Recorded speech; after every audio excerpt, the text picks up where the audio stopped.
ด็จสู่ฟ้าไกลแต่พระหฤทัยอยู่ในแผ่นดินนี้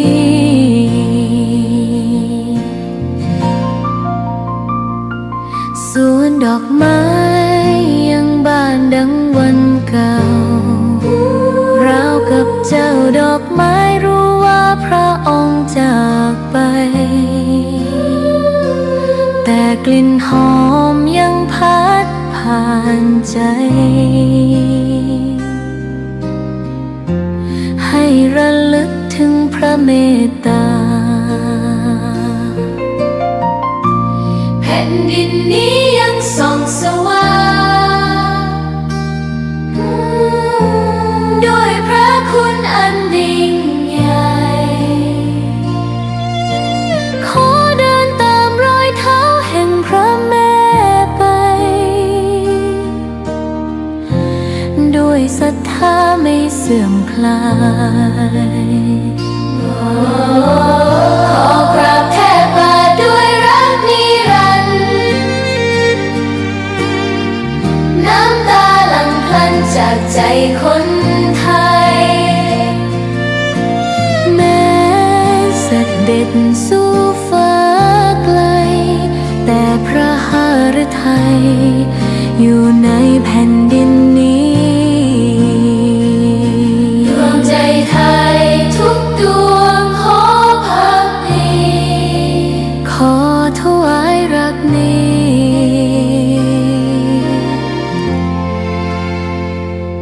นิรันดร์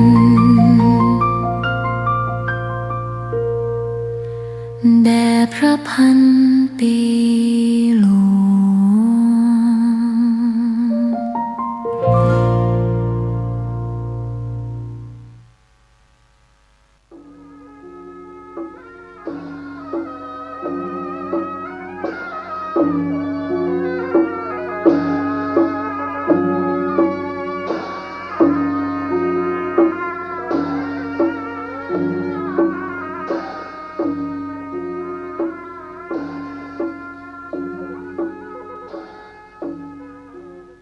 ขอความเจริญในธรรม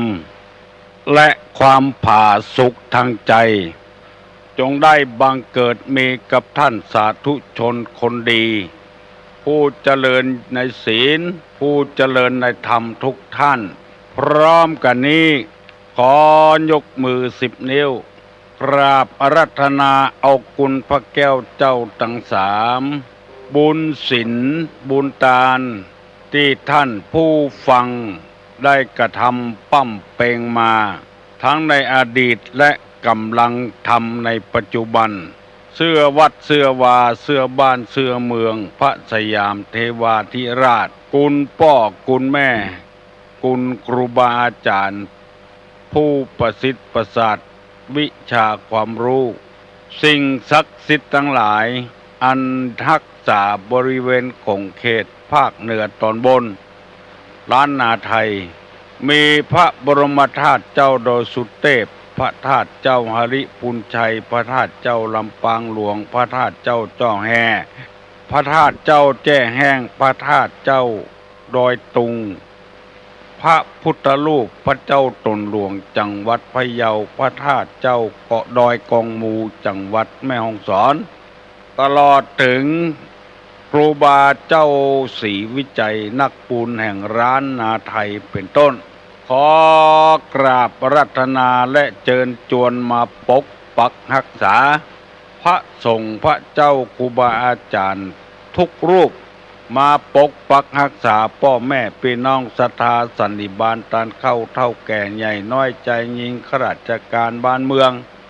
ทุกคนให้มีความสุขกายสุขใจนานแสนนานก่อนที่จะได้ดำเนินรายการต่อไปนี้ขอเชิญชวนและอาราธนาพระสงฆ์พระเจ้าเฮาได้พร้อมใจกันไหว้พระเพื่อให้เกิดเป็นสิริมงคลกับตัวกับครอบครัวกับการกับงานการเดินทางการขับรถคลาและการออกกำลังกายเมื่อเจ้าตัวให้ชีวิตในครอบครัวได้มีความสุขประนมมือขึ้นพร้อมกัน ว่าพร้อมกันอะระหังสัมมาสัมพุทโธภควาพุทธังภควันตังอภิวาเทมิกราบสวากขาโตภควตาธัมโม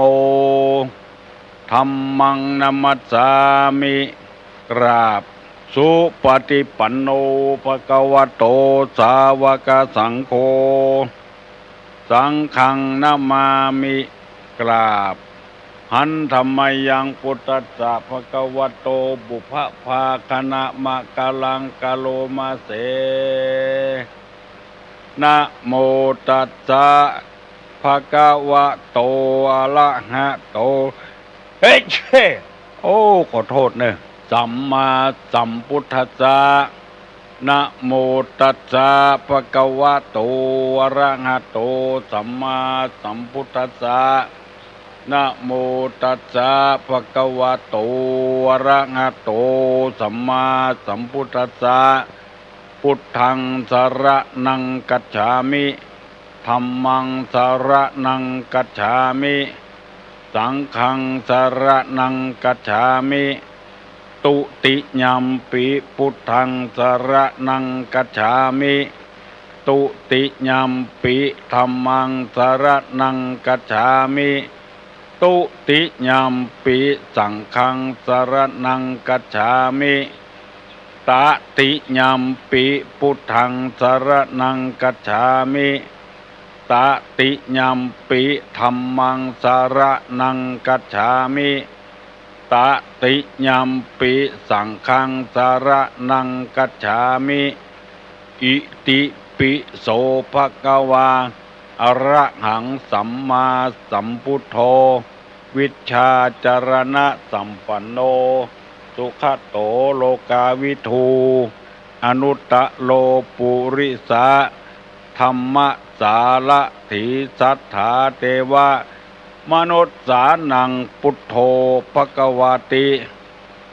สวากขาโตภควตาธัมโมสันติติโกอากาลิโกเอหิปัสสิโกโอปะนะยิโกปัจจัตตังเวทิตโพวินยูหิติสุปฏิปันโนภควโตสาวกสังโฆอุจุปฏิปันโนภควโตสาวกสังโฆญาญะปฏิปันโนภควโตสาวกสังโฆสามิจิปฏิปันโนภควโตสาวกสังโฆญะติตังจัตตาริปุริสะยุคานิอัฏฐปุริสะปุคลาเอสะภควโตสาวกสังโฆอาหุไนโยปาหุไนโยทักขิไนโยอัญจลิกาลนิโยอนุตตรังปุญญเขตังโลกัสสติกราบหนึ่งกราบสองกราบสามกาเลนะธรรมสวนังเอตัมมังคลมุตตะมังมาแล้วเนอะเสียงก้องเสียงก้องเสียงมองต่ำเข้าเสียงตุเจ้าเทศนาธรรมมาแล้วมาถึงในวัดมาถึงในห้องนอนตุเจ้า มาถึงบ้านถึงบนเฮือนถึงในเฮือนถึงในมุ้งในสุดมาถึงเฮือนเตาไฟมาถึงห้องน้ำมาถึงบนรถที่กำลังขับอยู่เปิดวิทยุอยู่มาถึงในไร่ในสวนมาถึงคนที่กำวิทยุน้อยกำลังออกกำลังกายอยู่มาถึงกุฏิกุฏังในไร่ในสวนในกาดในลีมาถึงหมดกุฏิกุฏังอำเภอเมืองอำเภอห่างดงอำเภอสันปะตองอำเภอกิ่งด้วยหล่ออำเภอสารปีอำเภอ สันกำแพงดอยสะเก็ดสันทรายแม่ริมแม่แตงพดไปแผ่วละปูนบ้านทิบ้านแจมไปแผ่วแม่ทาไปแผ่วลำปางเจียงไฮ้เมืองฝางเมืองเป้าไปถึงกูตี้กูตางสลอกออกแอกที่เปิดวิทยุ FM 96และพี่น้องเพื่อนบ้านไกลเฮือนเคียงบ้านป่าแงะพระเจ้านั่งโกนบ้านพระนอนบ้านแม่หยวกบ้านต้อบ้านเมืองลังบ้านป่าตันโอ้ขึ้นมาแผ่วลองอ้อต้าลุกต้าเดือไปแผ่วปุ้นเมืองศาสตร์ปุ้นสันปะเลียงปุ้นลังกาฟ้าห้ามไปถึงมดบ้านดงปะคอยใต้ปะคอยเหนือบ้านดอนตันบ้านหนองเขียวบ้านต้งเขาเน่าบ้านวังป้องต้งปะเก็ดแม่โจ้สันทรายไปถึงกุตี้กุตังลูกเน้อลูกฟังตุลุงเน้อตุลุงจะได้นำเอาธรรมะในพระพุทธศาสนามาเล่าให้พี่น้อง10 ชาวชาวบ้านได้ฟังจะได้เป็นคนอยู่อย่างมีความสุขบานหวานใจ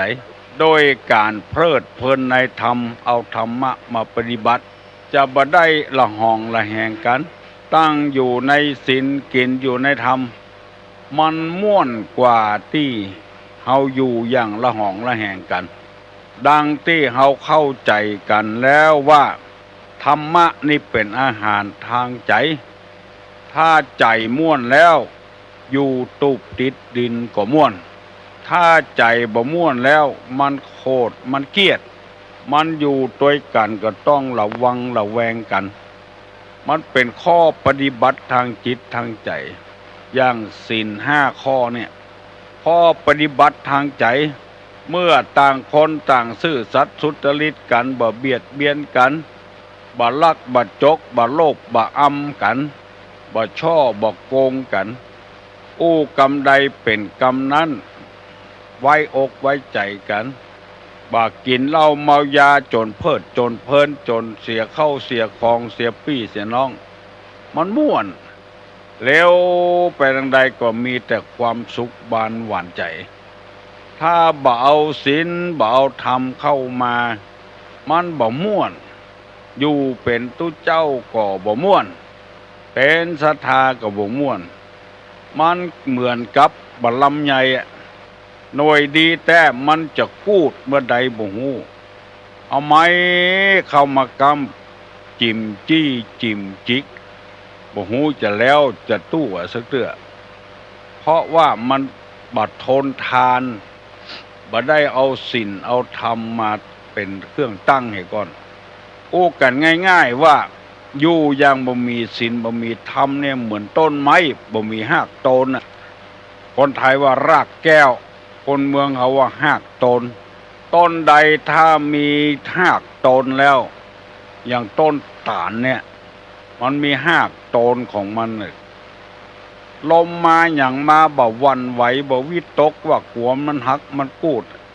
เหมือนกับคนมีศีลมีธรรมเยอะน่ะเนี่ยยังกลัวพิษอกพิษใจพี่น้อง10 ชาวชาวบ้านกลัวบ่ถูกบ่ลงกันกลัวพิษหูพิษใจกันถ้าว่ามีรากตนคือมีคุณธรรมเห็นแล้วมันบาดเดือดร้อนอ่ะปอดใจก็บ่ไปเป็นเล่นจู้สู้เมียไผเพื่อเมียได้อยู่บ้านเดือดร้อนบักกิเป็นอันบักกินบัรับบันอนไอ้ยังก็มีประตกประเสียงห่อเฮือนเดือนดาวก็มีแล้วลูกเต้าก็มีแล้วโอ้บ่ม่วนใจกับผัวไปเล่นจู้เมียเปิ้น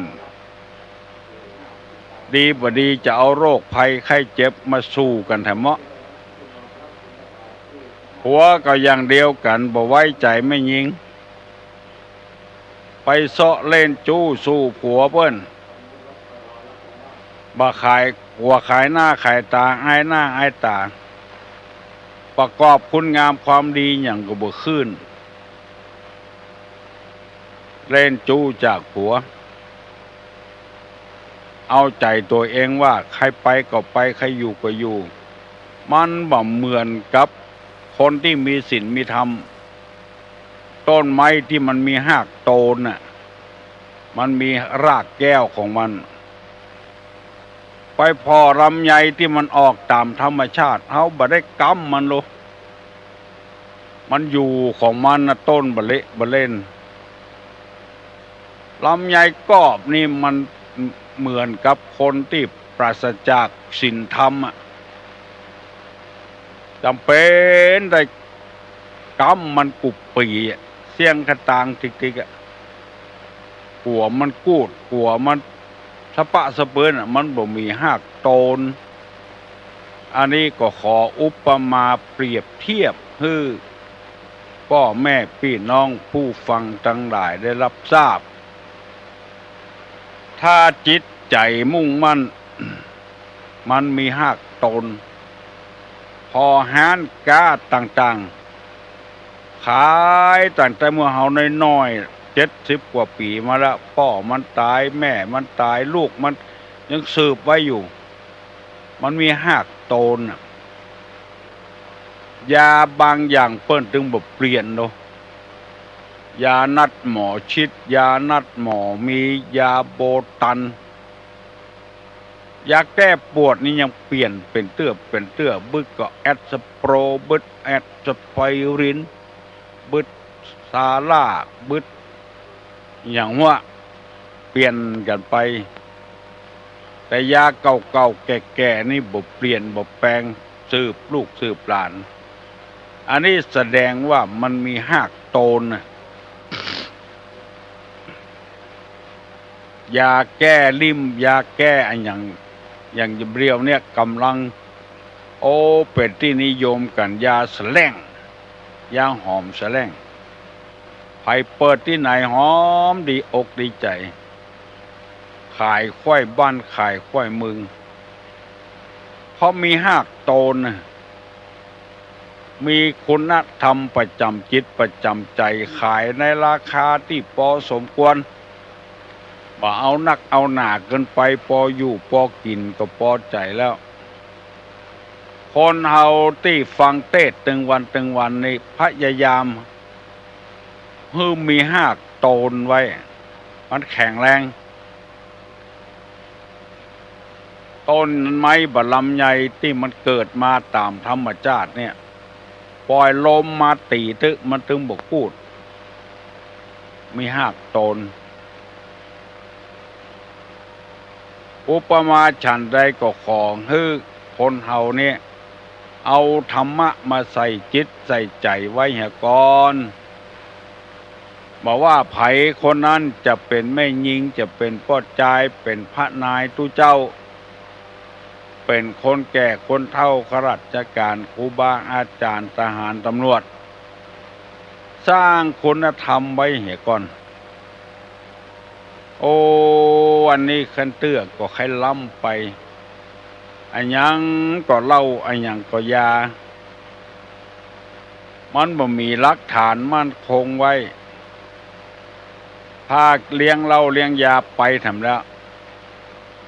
ไปเอี่ยวหาตั้งที่บดีบดักเรียกว่าอบายมุขคนต่างเข้าไปสู่ความที่มันเสื่อมทรามสร้างหลักสร้างฐานไว้เตอคนเฒ่าคนแก่อยู่กับบ้านกับจองก็อย่างเดียวกันไปวัดไปวาเหี่ยพ้องอายุนักแล้วสร้างบุญสร้างกุศลไว้เหี่ยพ้องเปิ้นทอดกฐินกินสลากทอดพระป่าที่ไหนก็เจาะก็หอมเปิ้นใส่เก้าใส่หัว2 บาท3 บาท5 บาท10 บาททำไปเตออย่าไปเป็นโมฆะบุรุษสตรีบุรุษสตรีโมฆะบุรุษโมฆะขอโทษคือแม่หญิงบ่ได้พ่อจายบ่ได้เกิดมาตึงเตื้อการเกิดมาเป็นคนนี้ตามที่ได้ห้ำได้เฮียนมาไปใจเรื่องง่ายเป็นเรื่องที่ยาก ใกล้จะแจ้งมาพอดาวมันหล่นตกลงมาลงจากบนฟากฟ้ามาบางแก่นก็ไปเข้าท้องคนบางแก่นก็ไปเข้าท้องงัวท้องควายเป็นงัวเป็นควายไปเหี้ยเฮาตกลงมาแล้วเกิดมาเป็นผู้เป็นคนแล้วก็ควรจะภาคภูมิใจดีอกดีใจเปิ้นอู้ตังศีลตังธรรมนี่คดหนีบ่ชอบเปิ้นอู้ตังนักเลงตังไก่ตังเหล้าตังยาตังการพนันนี่ชอบเปลี่ยนอกเปลี่ยนใจกันเหี่ยพ้องเต้อบอกออกไม่ออกอย่าไปหั่นกงจักเป็นดอกบัวมันจะบ่มีลักมีฐานในบ้านในจองไปเอาใจตัวเองว่าบางรายนี่เอาใจตัวเองว่าบ่นึกถึงคนอื่นสมมติว่านอกอกนอกใจจากผัวถ้าผัวนอกอกนอกใจจากเมียพ้องจะคิดจะใดครอบครัวจะวุ่นวายจะเดือดร้อนเมียไปคบกับจู้เหี่ยแล้วพระผัวอยู่บ้านเหี่ยแล้วพ่อจายจะคิดจะได้พ้องแม่ยิงจะคิดจะได้พ้องพ่อจายก็อย่างเดียวกันไปนอกอกนอกใจเมียเหี่ยถ้าเมียนอกอกนอกใจเฮาจะคิดจะได้เอาใจเปิ้นมาใส่ใจตัวสร้างหากตนไว้พ้องอย่าไปเอาใจตัวว่าเกินไปหันมีสิทธิมีเสรีภาพเกินไปโป้นยามเฒ่ายามแก่พุ่นบาปกรรมจะมาถึงถ้ามีลูกปวดใจก็จะสัมซ้อน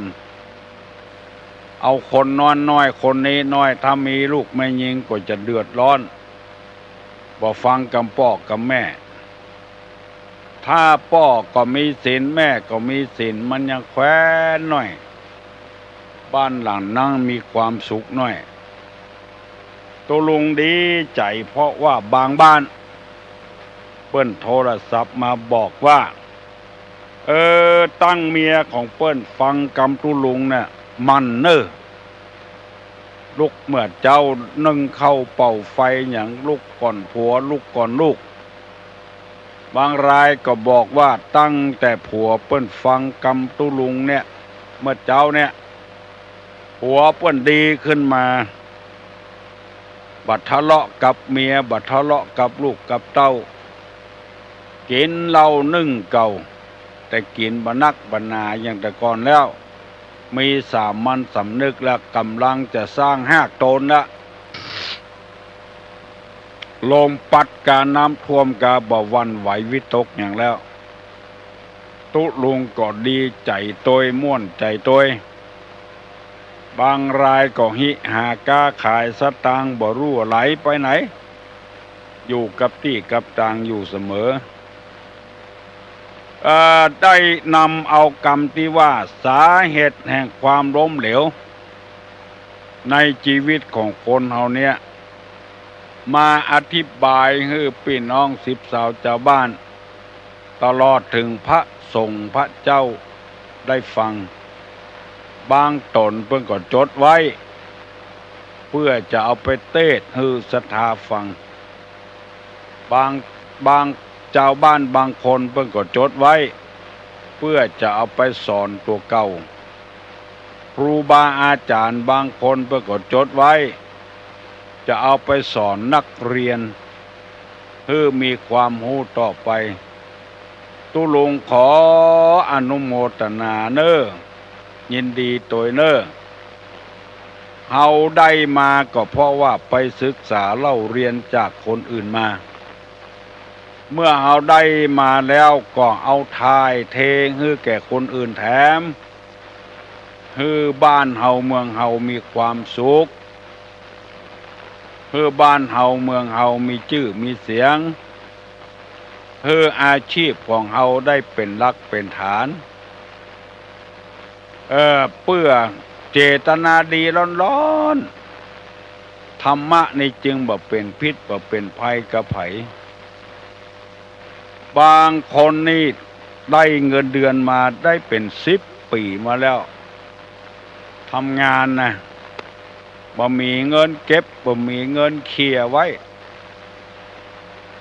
แล้วยังบ่พอเป็นหนี้เป็นหนี้เป็นสินเดือนต่อเดือนเดือนต่อเดือน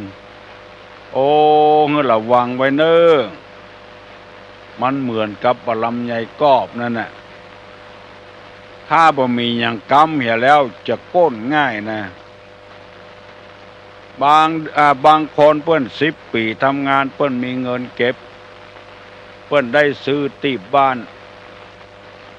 เปิ้นได้เอาฝากธนาคารไว้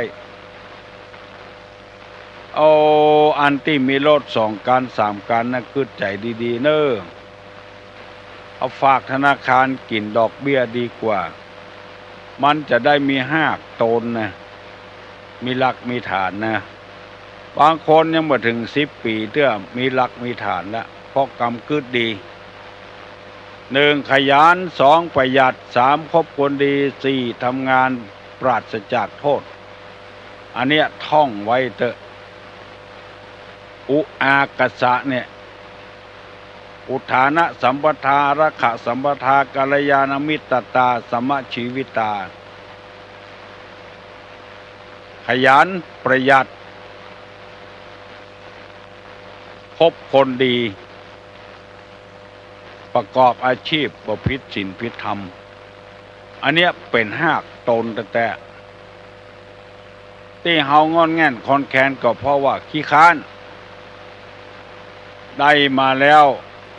บ่ไปเตื้อกินพอจะเสี่ยงแล้วไปหรือว่าได้กับผัวอย่างเดียวเมียบ่ได้หรือว่าได้กับเมียอย่างเดียวผัวบ่ได้อันนี้ทำอย่างหนึ่ง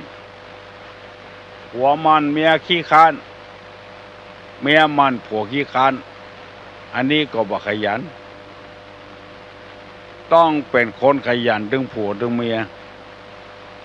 วันนี้ผัวได้200เมียได้150บวกกันเป็น350ละวันพูกได้แต่350เป็น700ละได้กับผัวอย่างเดียว200วันพูกก็เป็น400เปิ้น700ละตัวกำลัง400มันเป็นตันเปิ้นเจอใด2ได้มาแล้วบ่ประหยัดใช้จ่ายสุรุ่ยสุร่ายอันนี้ก็นักแก่พองเนอพอได้สตางค์มาแล้วรถเครื่องเป็นอันดับแรกมือถือเป็นอันดับ2เสี่ยงสตางค์ไปติ๊กๆรถก็เสี่ยงน้ำมันอะไรสุดมือถือก็เสี่ยงสตางค์ก้าใบมันของเสี่ยงทั้งนั้นเฮาบ่ประหยัด3คบคนดีบ่คบไปคบคนบ่ดี4อาชีพเปเลอะปะเต๋อคนต่างบ้านต่างประเทศเพิ่นมาลู่งานบ้านเฮาทำก่อนเฮาไปเนี้ยผิดกฎหมายผิดศีลผิดธรรมหมู่นี้เป็นต้นมันบ่มีหากโตนนะไปฟังเถอะบ่มีไผมาเปรียบเทียบอย่างตุลุงเอามาเปรียบเทียบให้ฟังว่ามีหากโตนแล้วลมพัดมามันก็บ่กูดกิ่งมันก็เหนียวบ่หักถ้าเฮาอยู่อย่างตึงวันอยู่อย่างปลำไยกอบนะมันบ่มีหากโตนนะกำจะได้ก็เหี่ยวเถอะกูดเป็นส่วนมันบ่มีหากโตนยึดไว้มันก็เลยกูดมีก็หากฝอยหากติ่งออกตามข้างคนถ้ามีศีลมีธรรมมีหลักมีฐานแล้ววันนี้ตู้ลุงจะได้นำกรรมที่ว่าสาเหตุแห่งความล้มเหลวมาเล่าให้ฟัง1ไม่เข้าใจผู้อื่น2 ไม่ประมาณตน 3. ไม่เดียงสาต่อการ 4. ไม่สำนึกผิดชอบ 5. โลภโมโทสัน 6. เย่อหยิ่งยโส 7. โป้ปดมดเท็จตวาได้อธิบายโป้ปดมดเท็จเนี่ยไปแล้วขอลืมแสมกรรมวันนี้ คนที่บ่มีสัจจะอู้ในบ่มีหั่นเชื่อกรรมบ่ได้ป้อออกแม่ออกพี่น้องทั้งหลายใครหูว่าคนโป้ปดมดเท็จคนจะได้เวลาเอาเหล้าเอายาให้กินนี่ฟังเถอะไหลออกมาโละเจ้านายมีไอ้หยังบอกให้ผมเนอะผมจะเนี่ยทั้งหมดอะใจผมเถอะมาเผียบ้านนี่ชื่อผมนี่เขาหูจักหมดอะอันเนี้ยเวลาได้กินเหล้านะได้กินกระเปิ้นอันเนี้ยเป็นตัวเป็นตีนออกมาแล้วโป้ปดหมดเท็จถ้าบ่ได้หากเลือดนี่บักใกล้กำแล้วถามหาหายเซฟหายสวยตุลุงดนหลายเตื้อแล้วมันว่ามันเป็นคนปลูกดอกเอื้องนะไปพอบ้านผมจะนึ่งเจือดอกเอื้องทำเจือดอกเอื้องทำเจือเห็ดฟางเอาไปถึงบ้านไปจ้าหาแม่นสักคำเป็นคนละคนไปเหี่ยเพราะมันอย่างเอาว่าเนี่ยไปผมจะจ้อยกูยังไปเสียเวลาบ่มีภัยเชื่อบ่มีภัยเคารพนับถือก็มันตายเปิ้นเอาสตางค์ไปหอมเอาไปใส่ถุงเตี้ยวหายสวยบ่เอาไปหอมงานศพป่อมันสักกำแม่มันตายก็อย่างเดียวกันนะอ้ายบ่ได้ไปเนี่ยอ้ายขอฝากหอมศพมันเด้อบาดถึงมือกรรมการสักกำมันเอาไปจดหายแซบเป็นตุเจ้าก็มีไล่เอาซองไปแจกพี่น้อง10 สาวชาวบ้านจะตอดกฐินจะตอดพระป่าพอถึงเวลาตอดมาแล้วเงินที่เอาซองไปนั้นมาหันสักบาทเหลือก็เงินเจ้าบ้านที่ได้มาแต่ตอดเขาวัดเงินที่ตุเจ้าเอาซองไปเลี่ยไรบอกบุญตั้งนอกมาหันสักบาทอันเนี้ยชีวิตจะล้มเหลวเนอะบอกว่าตุเจ้าบอกว่าพนายโป้ปดมดเท็จสุกเอาเผากินวันนึกถึงสัก4 ตัวเก่าพ่องเงินทองเต้าอั้นมันจะกินไปได้กี่บาทกี่วันกี่เวลาชื่อเสียงหายหมดไปสร้างที่ไหนก็สร้างเถอะเมื่อก่อนเต้าอั้นน่ะมันบ่มีหากโตนนะมันบ่มีหากแก้วนะบ่มีลักบ่มีทานอย่างสักอย่างอันนี้ฝากไว้เนอะตึงตุเจ้าตึงพระนายตึงป้องออกตึงแม่ออกพยายามให้เป็นคนจริงจังเนี่ยพ่องโทรศัพท์ไปบอกเพิ่นว่าวันนั้นวันนี้จะไปหาเนอะจะเอาหมอนั้นหมอนี้ไปตยเขาก็การท่าแงะนจะ จะไปเนี่ยการยังก็ไปเนี่ยถึงเวลาบ่มาสกรรมโป้ปดหมดเฮ็ดต่อไปเขาก็บอกให้เชื่อแล้วคนเจอีอย่างที่เคยได้เล่าให้ฟังว่านิมนต์ตัวเจ้ามาเทศเนอะหับปากแล้วบ่มาสกรรมตั้งกันเทศไว้แล้ว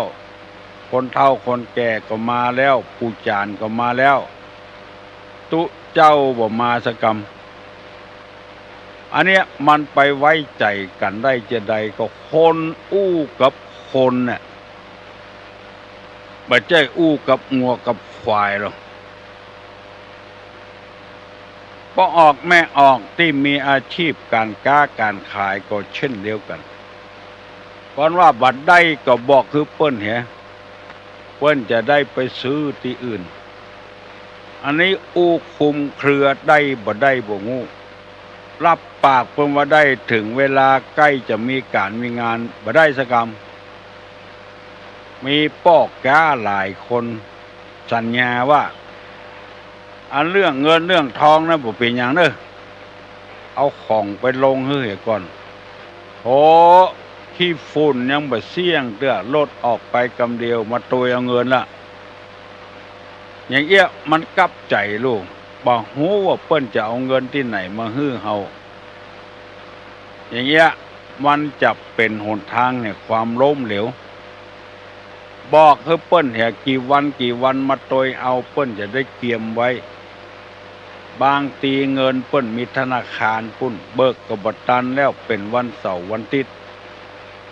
อู้เจือใดฮื้อเป็นเจือนั้นบางรายนี่รวยเร็วกล้าขายอันอย่างรวยเร็วเพราะว่าบ่โป้ปดหมดเท็จนี่เองอู้กันจุกันหลอกลวงกันโป้นไปแผ่วว่าจะเอาเป็นกู้หัวผัวเมียบุนะ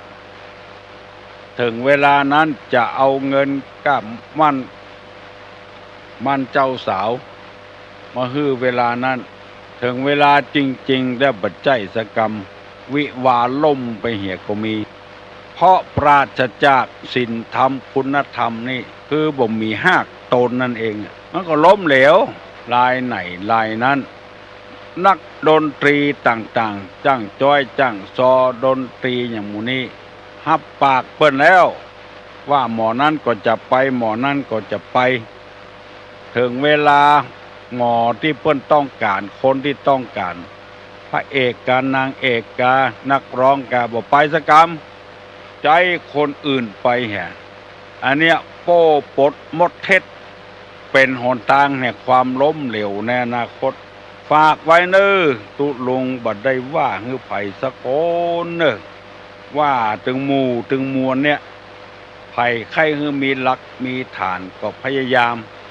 แล้วข้อต่อไปข้อที่8ว่าคบค้าเสเพนหมายความว่าเจือใดคบค้าเสเพน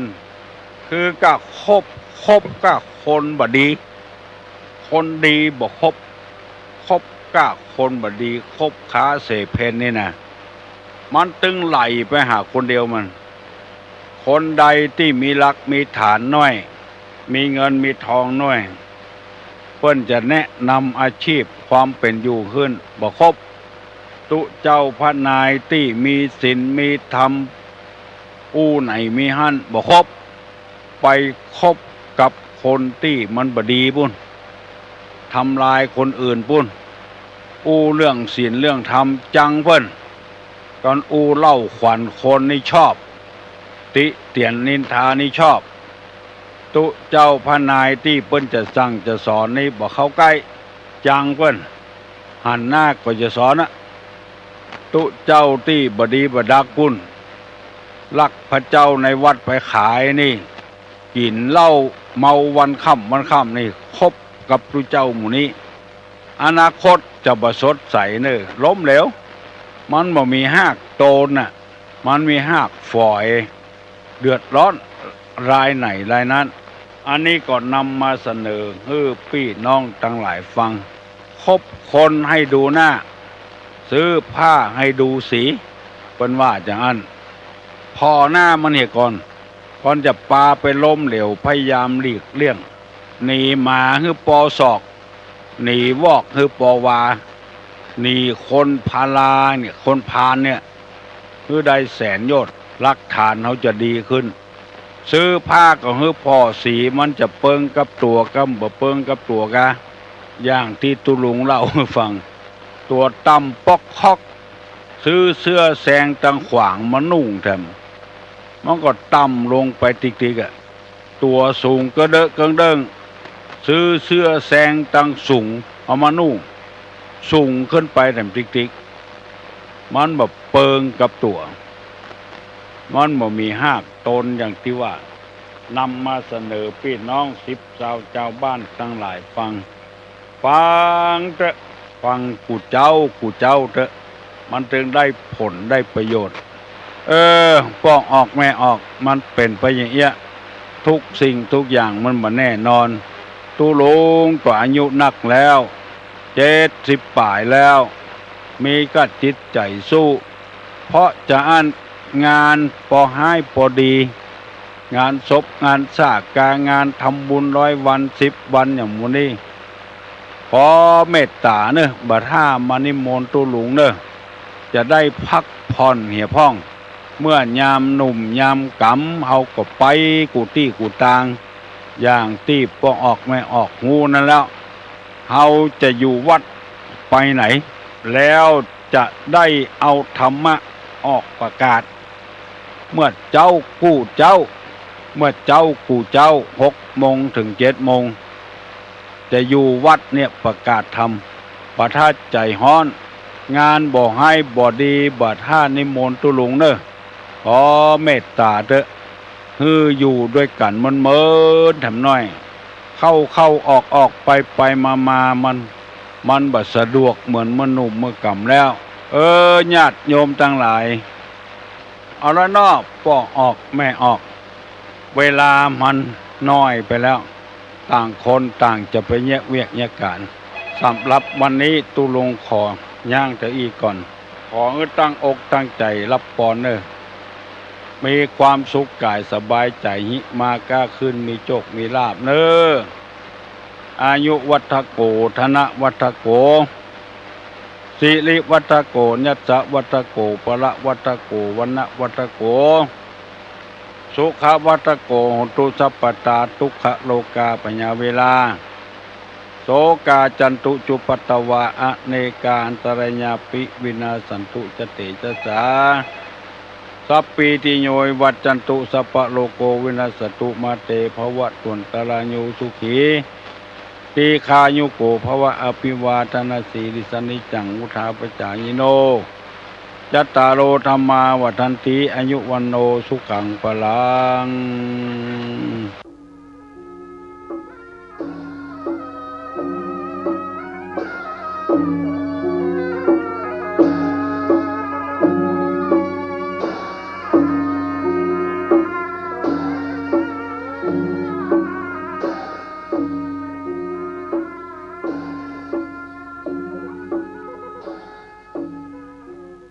กฐินทานคือสังฆทานบุญทานยิ่งใหญ่1 เดือนท่านกำหนดไว้นับตั้งแต่วันออกพรรษาถึงขึ้น15 ค่ำเดือน12สิ้นสุดเวลาเป็นการละทานล้ำค่าสืบทอดนานมาแต่ครั้งพุทธกาลขอเชิญชาวพุทธร่วมใจกันทำบุญทอดกฐินบำรุงพระสงฆ์ผู้ทรงศีลทำรงพุทธศาสนายืนนานล้อมรวมศรัทธาเพิ่มพูนกุศลบุญทานต่อยอดประเพณียาวนานทอดกฐินทานตามกาลเวลาสร้างมนุษย์สมบัติสวรรค์สมบัตินิพพานสมบัติเพิ่มพูนศรัทธาปัญญาขจัดความตระหนี่ ณีห่างไกลชีวาสร้างเหตุความร่ำรวยด้วยกฐินทานล้ำค่าสร้างเหตุปัจจัยด้วยศรัทธาด้วยปัญญารู้เห็นทำตามจริงขอเชิญสาธุชนสร้างบุญกุศลยิ่งใหญ่ร่วมทอดกฐินด้วยใจสร้างหลักชัยชีวิตไว้พึ่งพิงทานศีลภาวนาทำให้ครบถ้วนเกิดสุขแท้จริงเพิ่มบุญกุศลสูงยิ่งบุญทอดกฐินทาน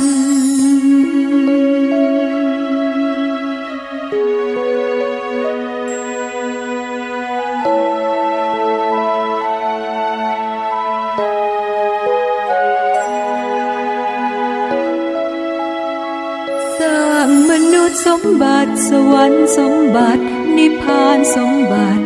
เพิ่มพูนศรัทธาปัญญาขจัดความตระหนี่ห่างไกลชีวาสร้างเหตุความร่ำรวยด้วยกฐินทานล้ำค่าสร้างเหตุปัจจัยด้วยศรัทธาด้วยปัญญารู้เห็นทำตามจริงขอเชิญสาธุชนสร้างบุญกุศลยิ่งใหญ่ร่วมทอดกฐินด้วยใจสร้างหลักชัยชีวิตไว้พึ่งพิงทานศีลภาวนาทำให้ครบถ้วนเกิดสุขแท้จริงเพิ่มบุญกุศลสูงยิ่งบุญทอดกฐิน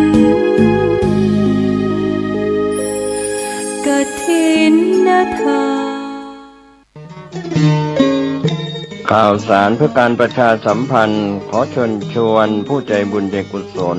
ร่วมทำบุญทอดผ้าป่าสามัคคีประจำปีพุทธศักราช 2568 เพื่อบูรณะวิหารปูพื้นกระเบื้องไวนิลตารางเมตรละ 699 บาทจำนวน 150 ตารางเมตรทำโครงเหล็กป้องกันนกรอบวิหารราดพื้นเททรายล้างหน้าวิหารราวบันไดเหล็กสแตนเลสทาสีรอบวิหารเปลี่ยนระบบไฟฟ้าปรับปรุงทัศนียภาพวิหารบูรณะปฏิสังขรณ์ถาวรวัตถุภายในวัดทอดถวายณวัดดอนตันตำบลเหมืองแก้วอำเภอแม่ริมจังหวัดเชียงใหม่ตรงกับวันเสาร์ที่ 1 พฤศจิกายนพุทธศักราช 2568 ช่วงเช้า 9:39 นาทีเป็นต้นไปก็ขอเชิญชวนศรัทธานักศีลนักบุญทั้งหลายร่วมงานบุญทอดผ้าป่าสามัคคีครั้งนี้เพื่อบูรณะวิหารปูพื้นกระเบื้องไวนิลรวมไปถึงทำโครงเหล็กป้องกันนกรอบวิหารราดพื้นเท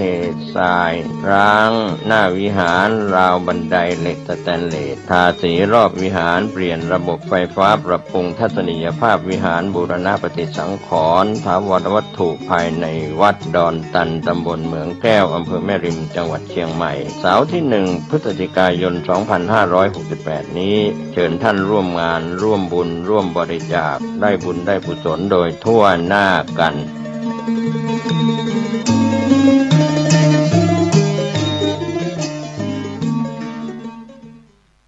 กฐิน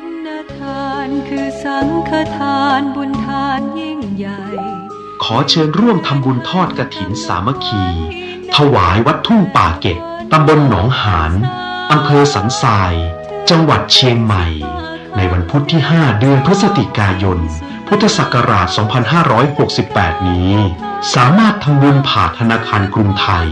ชื่อวัดทุ่งป่าเก็บเลขบัญชี 375-074-7407 หรือสอบถามที่เจ้าอาวาส 063-163-9950 ปัจจัยทั้งหมดเพื่อสมทบทุนซื้อที่ดินหน้าวัดที่ยังค้างอยู่ 900,000 บาทถ้วนเพื่อเป็นพุทธบูชาให้ทานที่ดินจะได้ความมั่นคงตลอดกาล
อบรมเรื่องการเทศนา การเขียน การค้นคว้า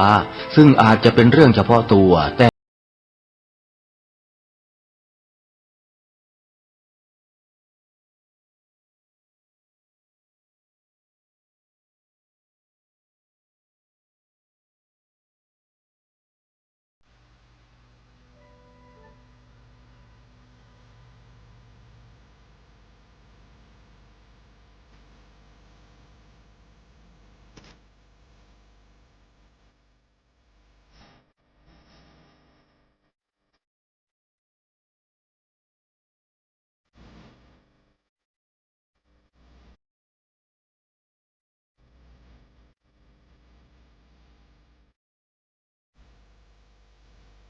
งานเผยแผ่เป็นหัวใจสำคัญของพระพุทธศาสนา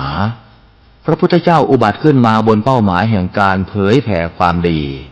นำความดีไปแทรกไว้ในจุดที่มีความดีไม่มากค่อยๆเจือจางจนกระทั่งความไม่ดีนั้นหายไปเหลือแต่ความดีหรือมีดีมากกว่าไม่ดี